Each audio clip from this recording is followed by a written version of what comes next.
বামধলাই নমশূদ্র উন্নয়ন সংস্থা ও বনরাজ পাঁচ সমাজ নমশূদ্র উন্নয়ন সমিতির যৌথ উদ্যোগে মাধ্যমিক ও উচ্চ মাধ্যমিক পরীক্ষায় প্রথম বিভাগে উত্তীর্ণ ধলাই এলাকার শতাধিক কৃতি পড়ুয়াদের সংবর্ধনা প্রদান করা হয়।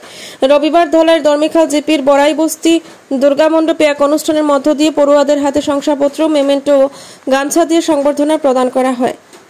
অনুষ্ঠানে মুখ্য বক্তা ধলাইয়ের বিধায়ক নিহার রঞ্জন দাস ছিলেন এবং তিনি আগামী দিনে ধলাইতে কোচিং সেন্টার খোলার পরিকল্পনার কথা উল্লেখ করে তিনি বলেন, এখানে আইএস, এসিএস, ডাক্তার, ইঞ্জিনিয়ার সহ অন্যান্য বিষয়ের কোচিং এর ব্যবস্থা করা হবে বলে তিনি বক্তব্য প্রদান করেন।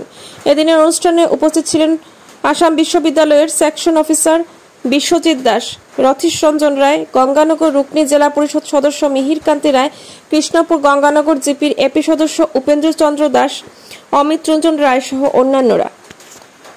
নিউজ ডেস্ক রিপোর্ট, বরাক দর্পণ। এই যে ছাত্রছাত্রী যারা ভালো রেজাল্ট করেছে তাদেরকে সংবর্ধনা দেওয়া মানে কি? তাদেরকে উৎসাহ দেওয়া, তাদেরকে এই সংবর্ধনার মাধ্যমে বুঝিয়ে দেওয়া যে তোমরা এই অঞ্চলের, এই সমাজের তোমরা অ্যাম্বাসেডর। তোমরা যদি ভালো রেজাল্ট করো তাহলে এই অঞ্চলের মানুষ, এই সমাজের মানুষ আনন্দ পাবে, খুশি হবে। আজকে যারা তোমরা পাস করেছো ভালো করে, যদি ভালো পড়াশোনা করে সায়েন্টিস্ট হতে পারো কেউ, তাহলে এই অঞ্চলের মানুষ বলবে আমাদের মধ্যে সায়েন্টিস্ট আছে, আমরা গর্ব করে বলতে পারবো। এখান থেকে কেউ যদি মেডিকেলে চান্স পায়, আমরা বলতে পারবো আমাদের এরিয়াতে ডাক্তার আছে। যদি কেউ ভালো ইঞ্জিনিয়ারিং পড়ে ভালো ইনস্টিটিউশনে চান্স পায়, আমরা বলবো যে আমরা পিছিয়ে নেই, শিলচর থেকে আমরা পিছিয়ে নেই। আমাদের অঞ্চলের ছেলে মেয়েরা অনেক ভালো রেজাল্ট করেছে, করতে জানে। আর এইভাবে যে উৎসাহ দেওয়া, এই দায়িত্বটা সবাই পালন করে না।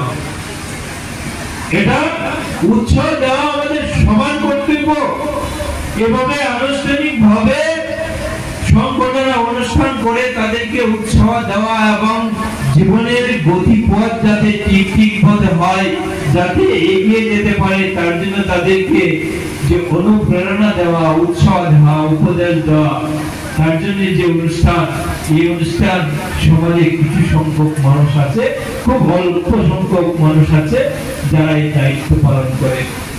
এই সংগঠন দায়িত্ব পালন করছে, যার জন্য আমি তাদেরকে সেলুট জানাই। এই দুটা সংগঠন, এই সংগঠনের প্রত্যেক কার্যকর্তাদের আমি সেলুট জানাই, তারা একটা ভালো কাজ করেছে। আমি বলি যারা ভালো কাজ করে তাদের সঙ্গে আমি আছি। এই বামধলাই নমশূদ্র উন্নয়ন সংস্থাকে আমার বিধায়ক থেকে 10 লাখ টাকা আমি দিয়েছি তাদের ঘর বানানোর জন্য। কাজ শুরু হবে, খুব সম্ভবত এ মাসেই কাজ শুরু হবে। বন্ধুরা, এই ধলাইয়ে আরো অনেক কিছুর প্রয়োজন আছে। আমরা যদি লক্ষ্য করে দেখবো, এই ধলাইয়ের মানুষ আমরা শিলচর শহরের থেকে অনেকাংশে পিছিয়ে আছি। এদের নেই যেখানে আমাদের ভালো ইনস্টিটিউশন নেই, যেখানে শিলচরে ভালো ইনস্টিটিউশন আছে।